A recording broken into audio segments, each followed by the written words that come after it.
Hello everybody, welcome back to another video. This video is for the Social Responsibility in Computing, the Ethics course, and we're going to work towards assignment number 6 this week.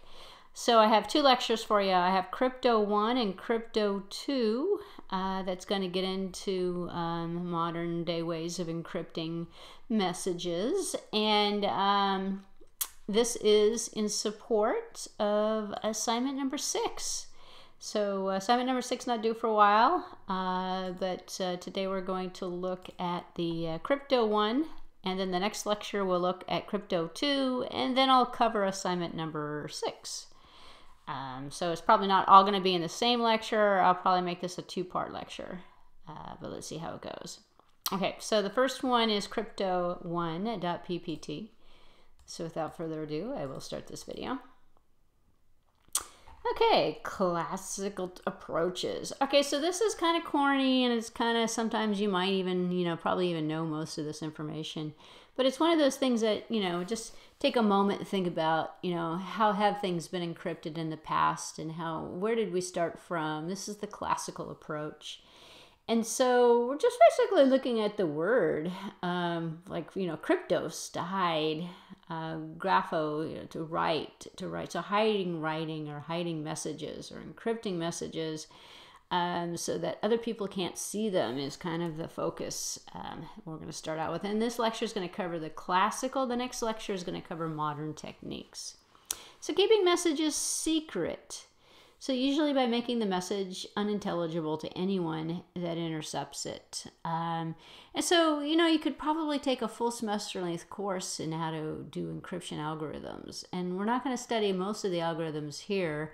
I'm just going to give you some foundational material when it comes from, from an ethical perspective or social responsibility in computing, to kind of arm you with some ideas about, what is your ethical responsibility in encrypting your messages, or protecting or securing your messages so that others can't find it or can't read them. And here's the problem. We have Bob. Bob is sending a private message to Alice, and then Eve is eavesdropping, and she's eavesdropping on the private message that's going from Bob to Alice.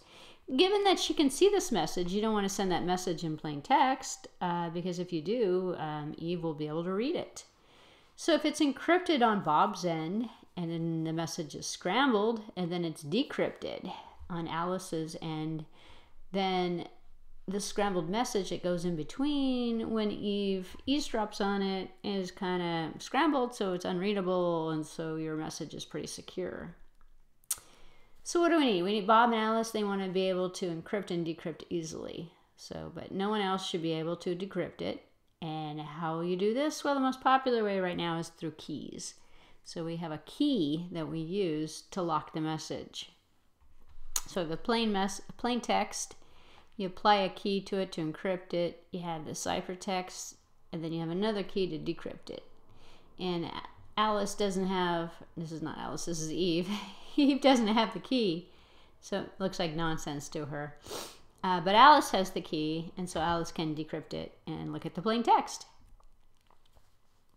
So let's look at cipher algorithms first. So what's a cipher? A cipher is an algorithm for encryption and decryption. Okay, so all details of the cipher should be public. And that's one of the principles here. So Eve still shouldn't be able to decrypt the message unless she has the secret key. But there is a key. And so there's a public method that is made that uses a key to decrypt it. So the most common one here is the shift cipher. And so this is where it gets a little bit interesting in terms of the basic concepts. And these are still being used today, which is kind of interesting. So we shift each letter over a certain amount. So let's say that the plain text was 5 red balloons, and the key is equal to 3. So if we take the alphabet and we say that A is 1, B is 2, 3 is C, A, B, C, 1, 2, 3, we shift it over character-wise. So F plus 3 is L, excuse me, is I plus 3 is L, V plus 3. So it's shifted over 3. Actually, this is just shifting the characters over. So, you know, A, B, C, D, E, F, F, G, H, I is 3 over. J, K, L is 3 over. V, 3 over. You know, X, Y, V, Z. Elemental P. Well, anyway, I'm not going to go through the alphabet, but if you shift the characters over in the alphabet by 3, offset them by 3, you've got a new message that is the ciphertext that goes on the bottom. They call this a shift algorithm or a shift cipher, because you're shifting it over by 1, 2, 3, and the key is 3, so which means all characters in the sentence or the word or whatever it is you're sending, this happens to be 3 words, are shifted over by 3. If you take out the spaces, it's even better, because then you wouldn't know that this was 5 red balloons to kind of reverse engineer it to figure out what the key is. Because once you figure out 1 or 2 of the characters, and if you go through 26 or so, or actually you can actually use any number for the key, then it doesn't have to be 3. Once you figure out what the key is, then you apply it to the algorithm, and then you can unshift it. So to decrypt it, you just subtract the key. So you take the cipher code and you subtract out 3 from each one of the characters, and you get 5 red balloons. So that's called a shift cipher. You're shifting the alphabet by some arbitrary number, and the number turns out to be the key. So what's wrong with this shift cipher? Well, there's not enough keys. If we shift a letter 26 times, we'll get back to the same letter. So you're going to get, and if you do that, then you start over again, and the shift of 27 is the same as the shift of 1. So you really only have 25. So you only have 25 keys, 1 through 25. So you don't have enough keys. So it's easy to guess. You could try 1 through 25. And going back here, if you wanted to decipher this text here, you can just keep trying 1 through 25 for each one of the characters to see if you can come up with a word. Once you figure out what a word is, then you just figure out what the key is, because each one of the characters is shifted by the same amount in each word. And then you can figure out, you know, if this is one word, you could just figure, and you can figure out 5.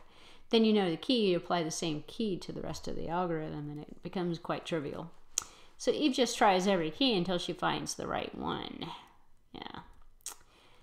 So then we have this thing called a substitution cipher. So rather than having a fixed shift, which is the shift cipher 1 through 25, you change every plain text letter into an arbitrary related text letter, ciphertext letter. So for example, you'd have a character set. So you'd have A through Z, you have your alphabet.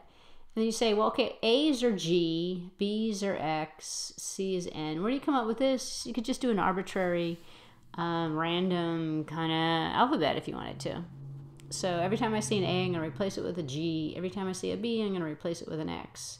It could be uppercase, lowercase, or a mix of both. And so what you then have is a substitution instead of a shift.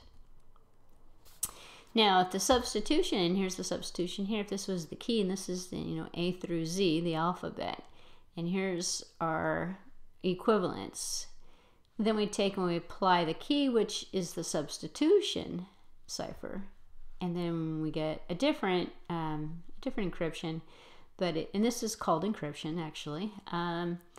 We get a different representation for it, and so it's a little stronger than the shift. So to decrypt it, we just look up the cipher letter in the table, and then we write down the matching plain text letter.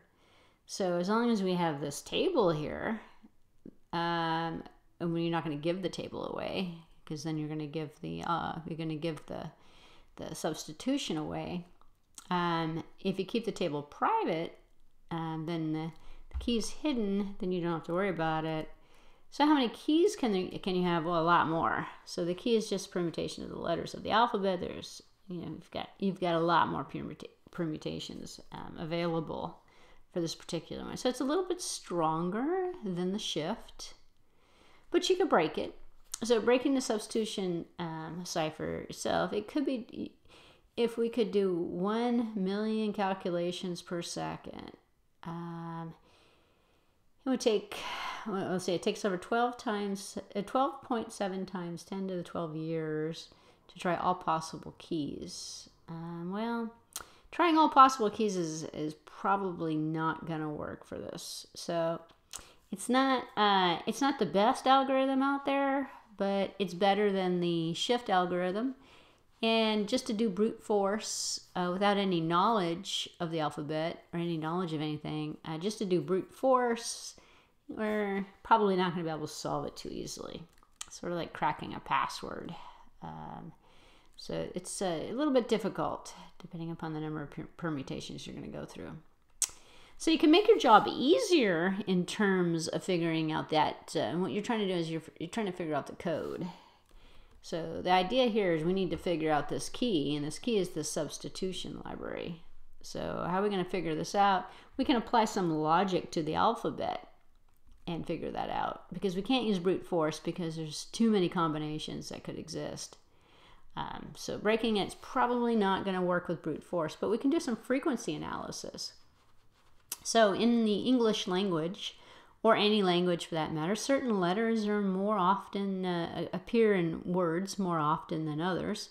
So if we look at the ciphertext, and certain ciphertext letters are going to appear more often than others, it would be a good guess that the letters that occur most often in the ciphertext are actually the most common English letters. So we're going to guess a little bit on the frequency. So this is the letter frequency for English, which is interesting. E is the most often occurring character. So the most common letter is E by a large margin, followed by T. We have T up here. A is in there, and O is in there. And so we've got some I's that are in there too. So we can take a look, and then, you know, J's, wow, I didn't know we had too many, well, I know everybody knows too many X's or Z's, not too many Q's or J's either. So the most common letter is the E by a large margin, followed by T and A and O. J, Q, and X and Z are hardly ever occurring at all. So we could put a little bit less focus on that one. So suppose this is the ciphertext that we're trying to decrypt. And we're going to use the frequency analysis to decrypt this. And we're going to take a look at this here. And then this is the ciphertext distribution, let's say. So this is, you know, don't worry about memorizing this text here. It's garbage. We've got some garbage to look at. We'll come back to the garbage eventually here. So in our ciphertext, we have one letter that occurs more often than the other is H over here, our relative frequencies. H appears to be occurring a lot, and this is the distribution of this particular text here. So how we figure that out, we just did some analysis on it to see which character here. In here, there's more H's than anything else. So you just take this whole string and you figure out which one is repeated the most often, and it would be H. So this is the distribution of how many times, the relative frequency, how many times those characters appeared in that passage. And so if we have one character that appears more often, which is the H, and 6 other ones that occur a good deal of time, the D, the L, the Q, these guys, you know, going down to the next levels, there's a good chance that the H is actually the E. And then these other ones correspond to the other 6 most common letters. So we take this, see what the frequency is of these guys, and compare it with our letter frequency of the known language. So we know that E is the most frequently used character. And in this text here, H shows up. So H probably is the E. And so then we do a substitution in. And so if we replace the E with the H, and then we also replace the 6 most common letters with their matching ones in the descending orders that they show up in frequencies, then we have, it looks like, an introduction to something, something, something. So now we can actually decipher some of the stuff. It looks like the internet's in here too. But yeah, we can now see an introduction to, and then If we know that this is introduction, we have the D. We can figure out where the question marks are, the missing characters. So this is the 1, 2, 3, 4, 5, 6, 7, 8. The 9th character in is a D. So 1, 2, that's the N. 1, 2, 3, 4, 5, 6, 7, 8, 9. G. The G is a D. So then we take the D and replace all of the G's with the D's. And we can figure it out. You probably get the idea at this point.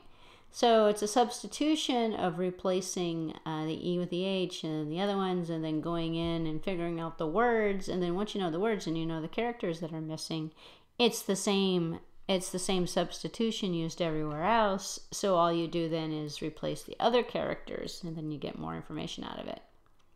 So modern cryptography, or whatever, I can never say that word, frequency analysis has been the best crypto analysis until the invention of computers.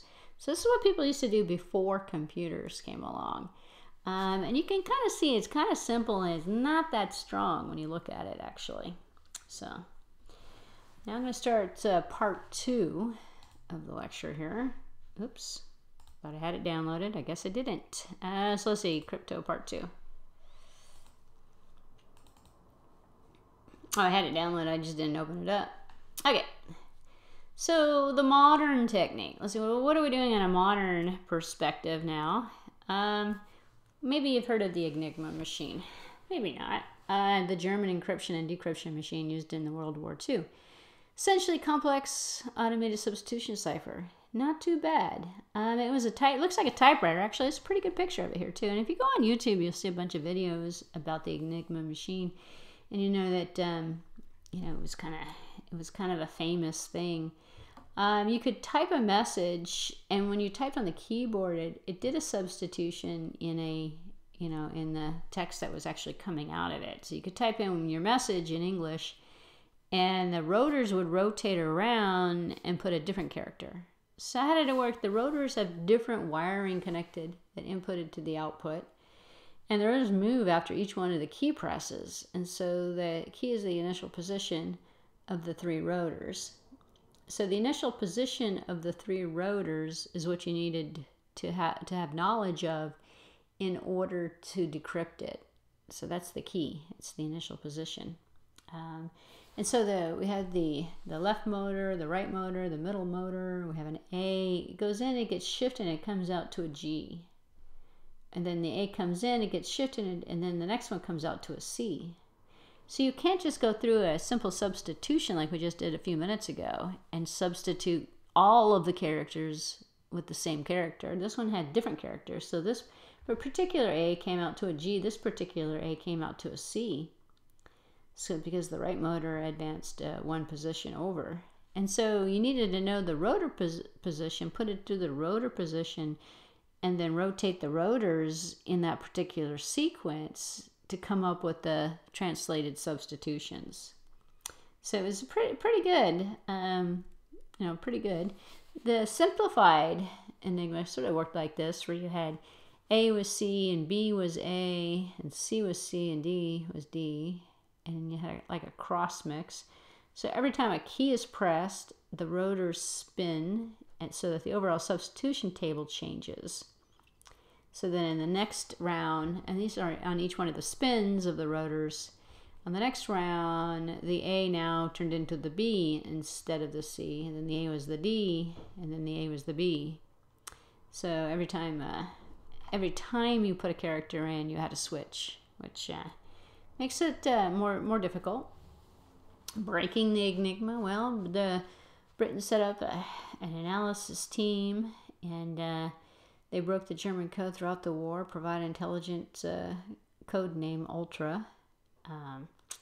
Important location in the history of computing, of course, and Alan Turing was part of that as well. But yeah, it was broken, and that was one of the significant breakthroughs, where they could actually read the German code throughout the war. So it was a matter of figuring out what the position was on the key shifting. So in the computer age, now working with a binary instead of letters. So you can do many, many more times than regular shifting. So think of the Enigma machine that has 2 to the 128th pairs of symbols on each rotor now and 20 rotors. Your ability to, using a computer strength instead of a human or a mechanical mechanism, made it more possible to come up with a stronger encryption. So the basic principles are the same of the classic technique, but you just have more combinations and more shifting available. So then in the XOR operation, the exclusive OR, should we go left or right on it? Well, that's a good question. You can go left or right. You can do one or the other or both. Excuse me, not both, but one or the other. So in this particular concept, it's useful for encrypting for mixing two binary strings together. In fact, we have this string and this string. We can mix them together by using an exclusive OR and coming up with kind of a single code for that, depending upon what we're trying to encrypt. So in our modern ciphers, that was just another technique that could be used. In the modern ciphers, you design one relatively simple scrambling mechanism called a round, and then you repeat it many times. So in our modern day ciphers, we have multiple rounds that happen that get repeated, and they might have multiple keys, or they might be using multiple techniques. So think of each round as a rotor on the Enigma machine. One round may be easy to break, but when you put them all together, it becomes very hard and possibly impossible to crack within any significant amount of time. So almost all ciphers follow one of two structures here. We have the substitution permutation network, or the SPN, the fiscal network as well. And these describe, this is another one, and these two techniques describe the basic structure of a round. And so they both do the rounds a little bit differently, but they're both doing rounds of encryption on the text. This is basically we're still working with text ciphering. But there are two ways of doing multiple applied rounds. So substitution permutation network, we'll look at next. So how does that work? We have an input into the round. So we have our data coming in. First, the input is XORed with let's say a round subkey. So we do an XOR algorithm on it. And then maybe second round, and this is the first round. This second round, the input is split into pieces, maybe, usually 1 byte, and then put through a substitution algorithm. Finally, the pieces are swapped out again, and maybe they're put into another kind of a mixture, and the output is then rounded. It goes into another rounding that becomes the input for the next rounding. And basically, you just take a string, change the string, put it through another round, change it again, put it through another, and the rounds are changing the strings using different techniques. And so this one had input from one round was yet put into another round and another round and another round, and the whole string was pretty much, or the whole passage of text was pretty much treated as a common unit and then broken out and switched around as well. So the overall plain text is broken out into blocks, and each one of the blocks is encrypted with a cipher. This is another way of thinking about the rounds. So you have round key 1, round key 2, round key 3, and you're basically looking at different subsections of it. So the typical SPN ciphers will have 10 to 14 rounds, but you can have more than that. Alice and Bob only need one key, and the cipher will transform the key into the subkeys for each one of the rounds. So you don't need to keep track of keys for each one of the rounds. One main key will actually handle all of the different rounds. So to decrypt it, Alice just does everything in the reverse order, essentially. So this other technique is very similar. The input to the round is divided in half, and so instead of taking chunks of the data and mixing them around, this just looks at the input from the left half, input from the right half, and it goes into gets applied with a round key and a round function. So the right half is then put into the round function. The output of the round function is XORed with the left half. And then the two halves switch sides to become the input for the next round. So you have the output from the left, output for the right that get turned around, and only the left half of the input has been modified at this point. The next round is going to modify the right half side of it. So this particular technique needed twice as many rounds. So you've got more rounds in the fiscal technique than you do in the SPN. And it works the same pretty much, actually, in terms of transforming one key to another using subkeys and splitting up the plain text into blocks. To decrypt it, the ciphertext is sent through the same cipher, and the round keys are used in the reversed order. So really following the structures in general, added a twist to security. And if you know the simple differences between the two of these guys here, if we take a look at the substitution permutation network, it's not as elaborate when it comes to the switching. It's just taking the data blocks. When it comes to the fiscal cipher technique, you're actually splitting it in half and working with halves, and you might actually be able to apply a different set of rounds here than you're applying here. So it provides you with a means of being able to apply multiple different sets of rounds. So it's a little bit stronger in terms of how many different types of round configurations can be used on the data encryption. So for the purposes of this class, you don't have to know how the algorithms actually work. This is just giving you some background information to help you with your understanding of it. So there's two important ciphers in the history of modern cryptology here. We've got cryptography. We've got the data encryption standard, DES, you may have heard of, still being used today. And the advanced encryption standard, the AES, also still being used today. These are the two commons, either DES or AES, that's going to be applied. The DES, the United States government recognized the need to have a standardized cipher for secret documents. Actually, the government did. So DES was developed by IBM back in the 1976. It used the fiscal structure, the key length of 56, block size of 64, and 16 rounds were used. So the analysis of the DES was the beginning of the modern research in this particular area. So there was a little bit of controversy surrounding DES. The development process was hidden from the public because it was done by IBM in a private lab with private researchers. So there were suspicions that the government had put in a back door. You know, they had a secret way of figuring out how the key was going to work. Nobody trusted the people that were researching this, basically. It was done by government people working in a lab, and you know, they were not trustworthy, I guess. I don't know. So the government attempted to shut down the research here and didn't like it. There was actually nothing wrong with the algorithm per se at this point. It just, the development process itself was too hidden, so people didn't trust it. And so if people don't trust it, it's too hidden, well, then they tried to break it. So breaking at the key length of the DS was too short. So it did have some flaws. So if a key is 56 bits long, that means you can have 2 to the 56 possible keys. So you had DES cracker machines that were designed to simply brute force all the possible keys. So people began encrypting the plain text multiple times with different keys in order to increase the number of keys that needed to be checked.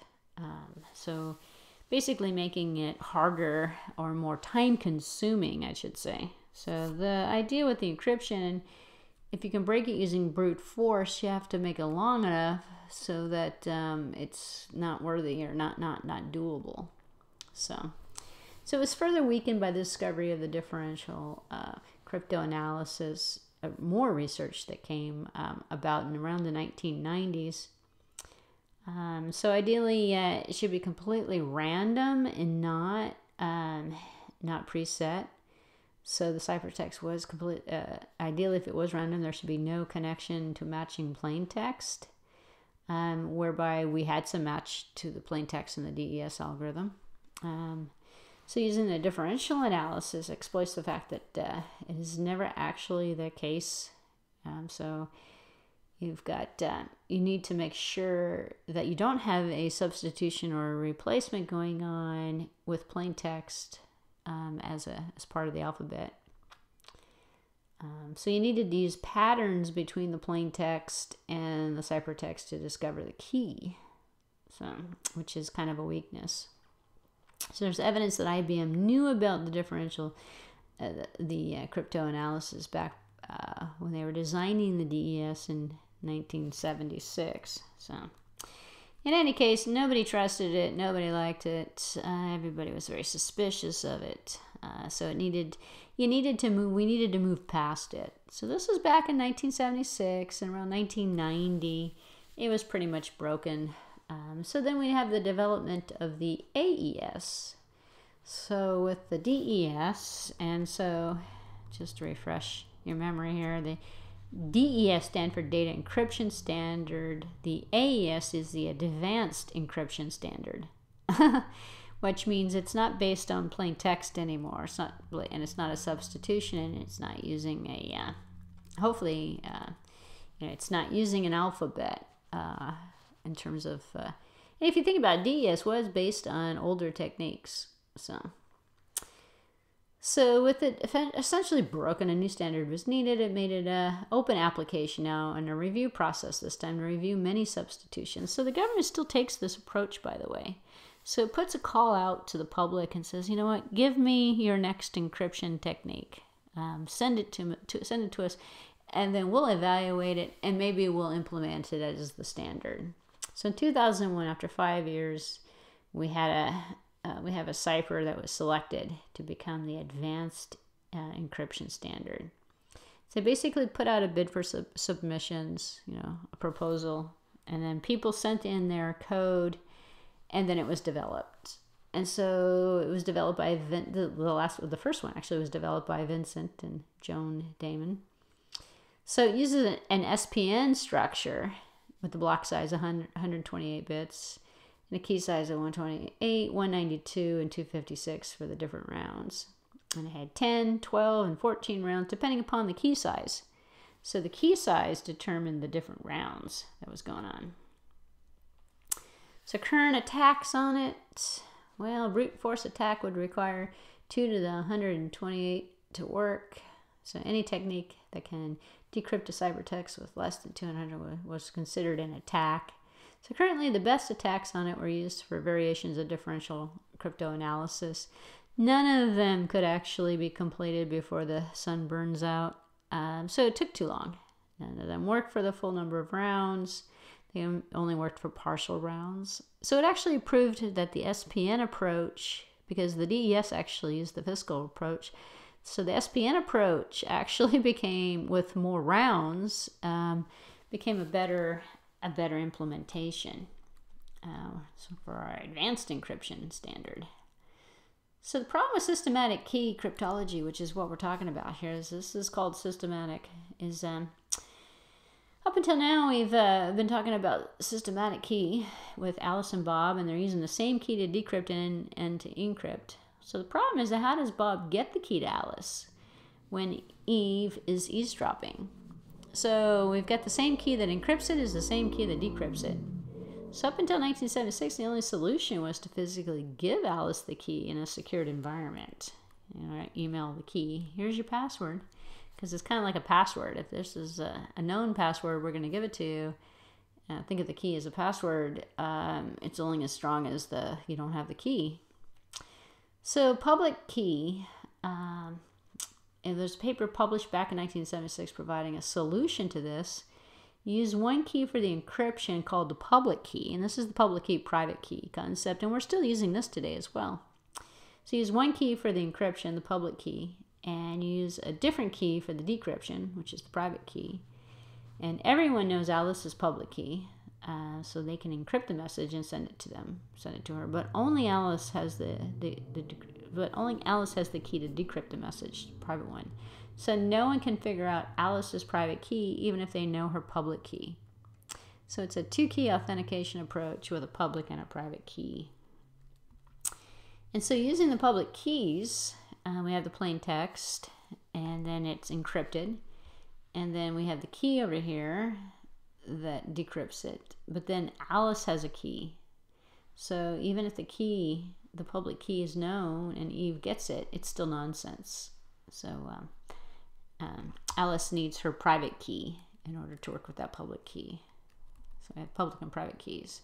So the public key in practice, the problem is that the public key algorithms are too slow to encrypt large messages. Instead, Bob uses a public key algorithm, send Alice a symmetric key, and then uses a symmetric key algorithm to send the message. So Bob and Alice have to be careful when sending these communications back and forth, and Eve can't overhear anything that would allow her to decrypt the message, not to receive the key. So third-party authentication makes better sense with that. This is not third-party, this is two-party with a sender and a receiver. So what's your public key? She sends the key back, and then Bob picks up a key and encrypts it using Alice's public key, sends it over, then sends it to Alice, and Alice decrypts it using her private key, and then sends the message back. And then Alice decrypts the message using the symmetric key. So in essence, the keys are communicated back and forth in this particular approach. And so if the key is, if someone eavesdrops and figures out what the keys are, then there's a possible breach in the security with that. Now came RSA Public Key Ciphers, the most popular algorithm in the RSA. It was named after the creators. Now I'm really going to butcher their names. Rivest, Shamir, and Adelman. So that's what actually RSA stands for. It's the author of the people who came up with this back in 1977. So it was around the same time period. Alice picks two large primes and finds their product. This is an example of how it might work. Then she uses this product to create a public and private key, then sends the product and the public key to Bob, who can use them to encrypt a message. Even if Eve knows the product of the public key, she can't figure out the private key unless she can factor the product. So there's no known way to do this efficiently. So she needs to factor the product, but she can't factor the product. It's already done already. So she can't figure that out. Which is the basis for the RSA Public Key Cipher, actually. We also have lots of things now with... and if you think about RSA, there's other techniques that, generate random key codes. You carry around, if you've ever done any remote telecommuting for a company that has a private intranet and you have a secured network and you're going to log into it, generally speaking, there's not password protection. It's done with some sort of an RSA authentication or some sort of a third-party authenticator.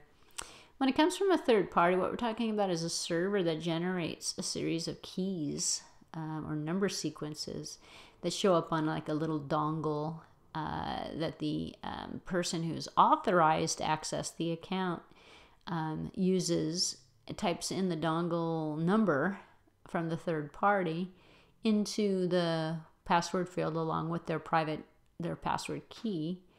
And then that gets authenticated with the third server that's storing that number, saying, okay, this is the person, and this is the person actually has the dongle that has the key on it that is authorized to use it. So there's a bunch of different dongle approaches to it, or key-generated systems. They change like every 30 seconds or so, and you get a new key. So it's like the keys never get old. So we all secure now? Unfortunately not. So there's still many problems that need to be dealt with. So how does Bob know that he's really talking to Alice? And that's where the authentication keys come into place, and third party does. And how does Alice know that the message she received actually hasn't been tampered with and it came from Bob?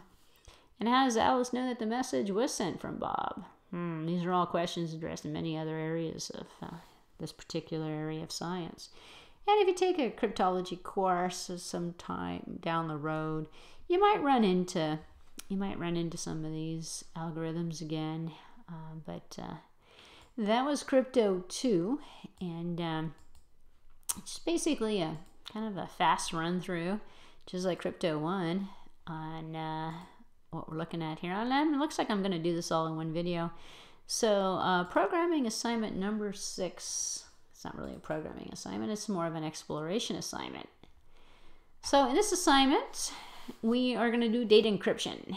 And so part 1 says, and I'll talk about that in a few minutes. You're going to answer these questions. I'm going to get on to part 2, and then I'll come back to part 1. Part 1, you're going to read through this. I'm going to do it for you momentarily, but here, let's see.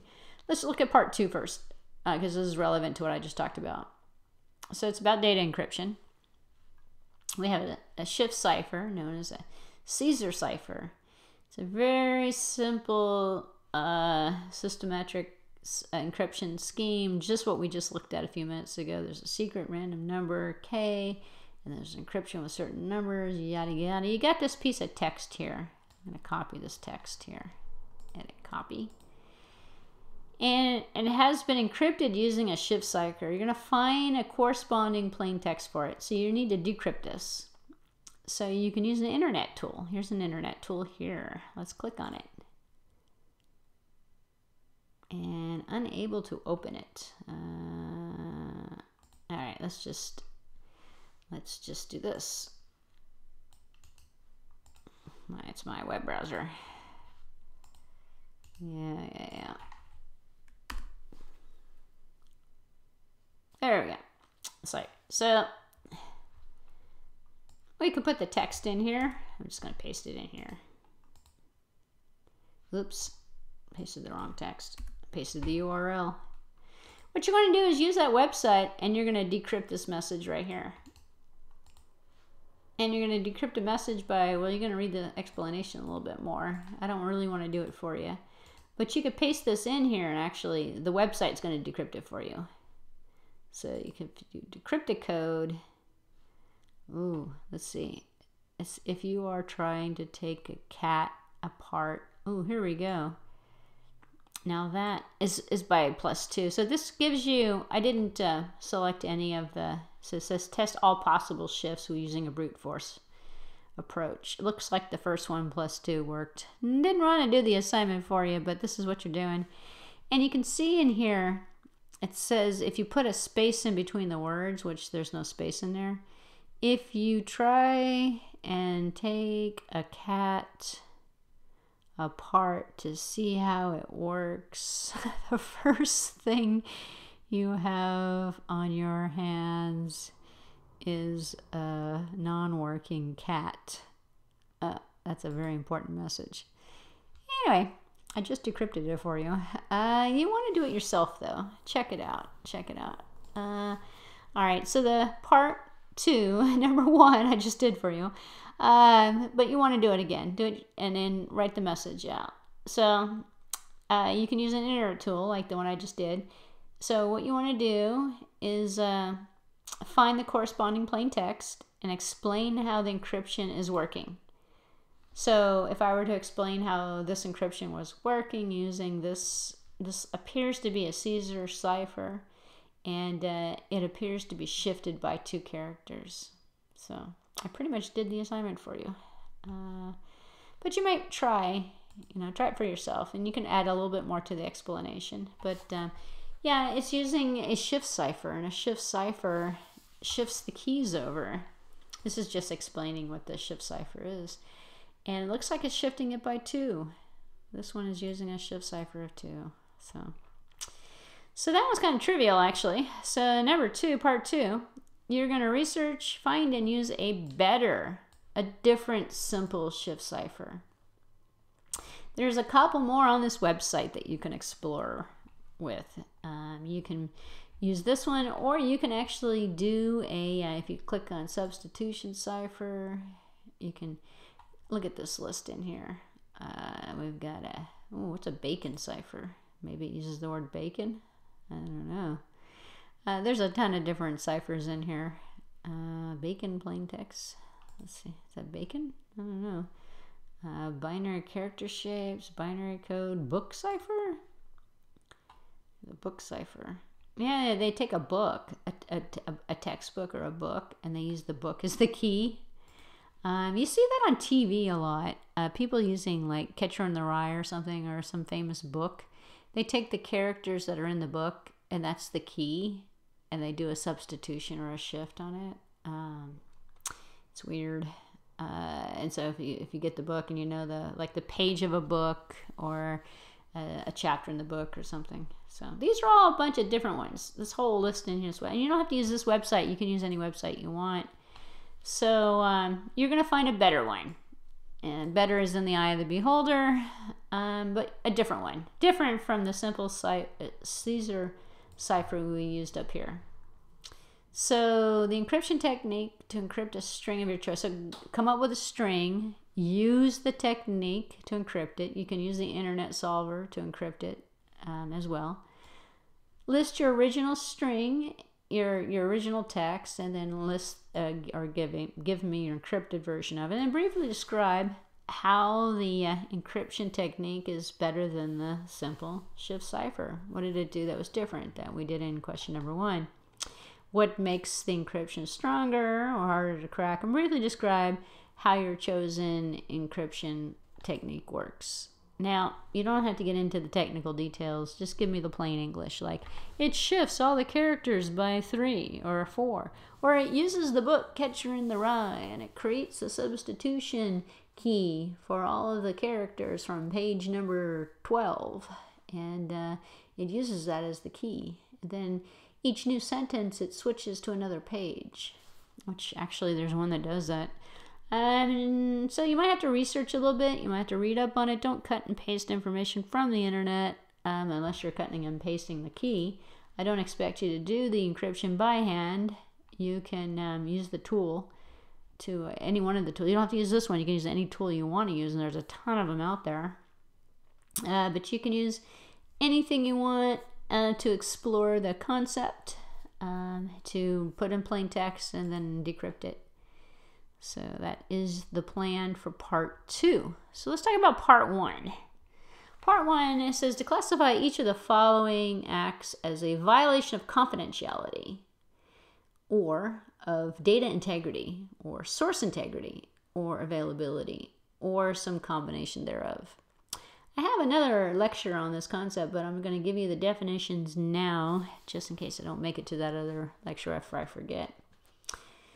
Let's define these terms. So we have these acts. The first act is the violation of confidentiality.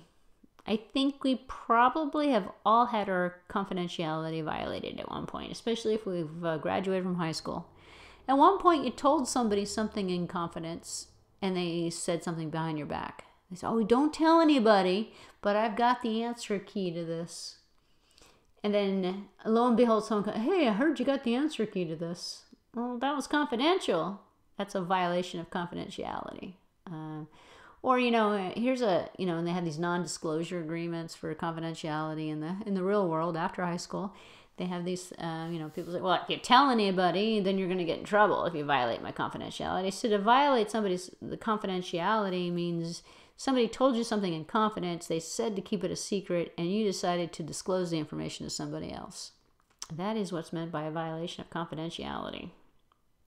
Now, a violation of data integrity is when you change the data, or you alter the data so the data's not right.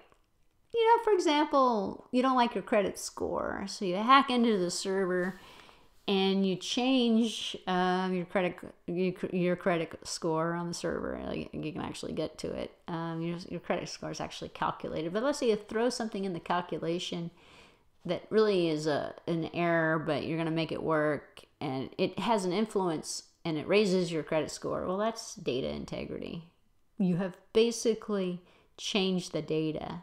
Data integrity is the changing, altering, manipulation of the data outside of its normal use or its best practice. Like if you go in and you logged into the system at the university and you changed all your grades to an A, that'd be data integrity. We'll go through a couple of examples. I'll do number A for you in a few minutes so you can see what we're talking about. Source integrity. That's the man in the middle issue. That's the, oh yeah, I'm your Bank of America. I need your credit card number. Can you tell me your credit card number? And then can you tell me your PIN? And then can you tell me the first 4 digits? Or can you give me your social security number? I'm just trying to make sure your account's safe. You know, those unsolicited telephone calls you get, that's source integrity, where you violated the source. You're not Bank of America. You're a hacker or a scammer, and you're just trying to get somebody else's information. It's like, you know, coming up with a fake website that says instead of PayPal.com, it's PayPal with 2 L's or something, and the person accidentally goes to this website and thinks it's PayPal and starts using it like PayPal, but it really isn't PayPal. Source integrity. Or spoofing, or pretending that you're somebody else, or that the website's somebody else. And then availability is pretty easy.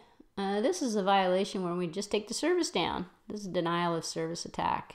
Violates the availability of the service, makes it so nobody can use it. So it's not available. Okay. So then we have combinations of these 4 that could exist as well. So what you're supposed to do is classify each of the following acts. So you could just simply write the words. So let's take a look at we'll do the first one. A hacker obtains millions of Yahoo passwords. So what is that? A violation of confidentiality, data integrity, source integrity, and or availability. All right, so availability is probably not on the table. It's not taking the Yahoo server down. It's just the hacker obtained some passwords they shouldn't have had. So that's a red flag there for that confidentiality, isn't it? A violation of confidentiality. Aren't the passwords supposed to be confidential? And the Yahoo passwords that are on the server are supposed to be held private, confidential. So the hacker obtains millions of Yahoo. Well, they've broken confidentiality. Data integrity, not really.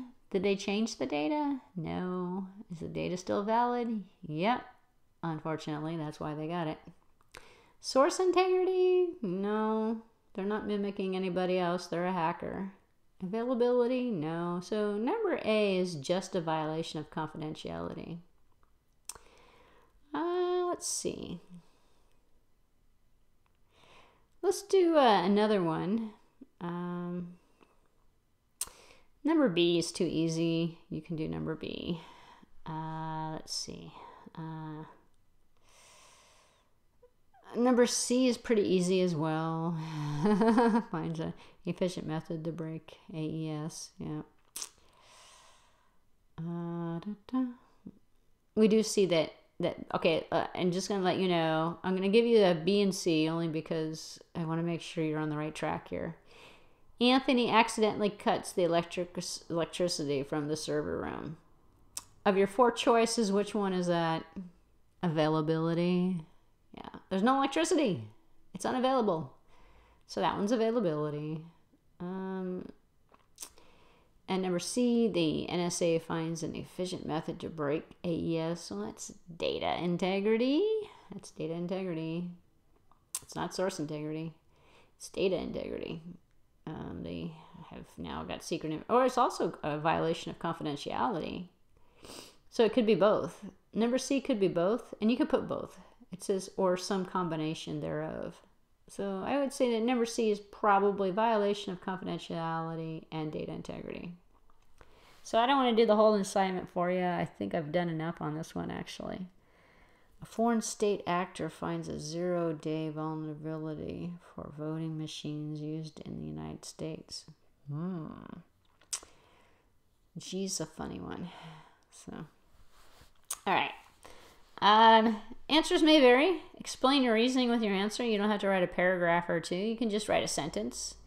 For example, if a hacker obtains millions of Yahoo passwords, you could say, this is a violation of confidentiality because the passwords are supposed to be kept confidential. They're secret passwords, and Yahoo users use those passwords to access their personal information in their email accounts. So they violated confidentiality of the users. So, all right, if you have questions about any of the other ones, you can always send me an email. That are pretty self-explanatory, I hope. More than one might apply to most of these here. And if more than one does apply, go ahead and list them there. There's nothing, some combinations might exist. Your answers might vary. There's no exact answer as long as you explain your reasoning.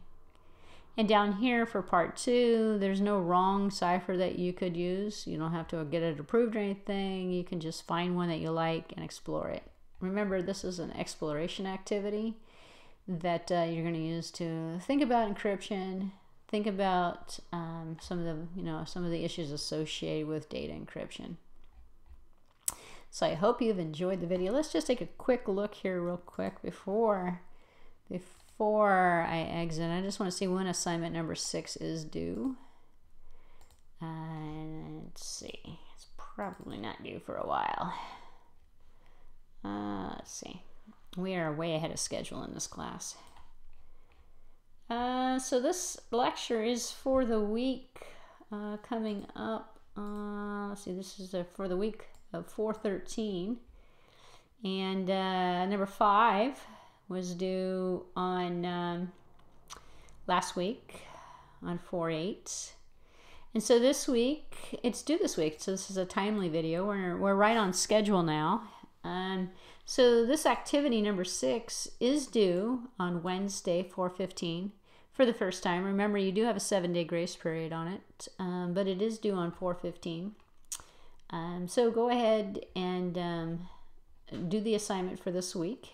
And this is pretty much our discussion for this week. So we are right on schedule. And then we will start in with new topics next week. I hope you have started your term paper. That one is going to be due at the end of the month. So you're looking at about 2.5 weeks before that term paper is due. So I would, if you haven't started on it yet, check out my video I did on the term paper, and I hope you're working on that. And so I will see you again in another video soon. Be safe, stay in, and hopefully I'll see you guys again face to face one of these days, but probably not till next fall. So anyway, be well. Talk to you later.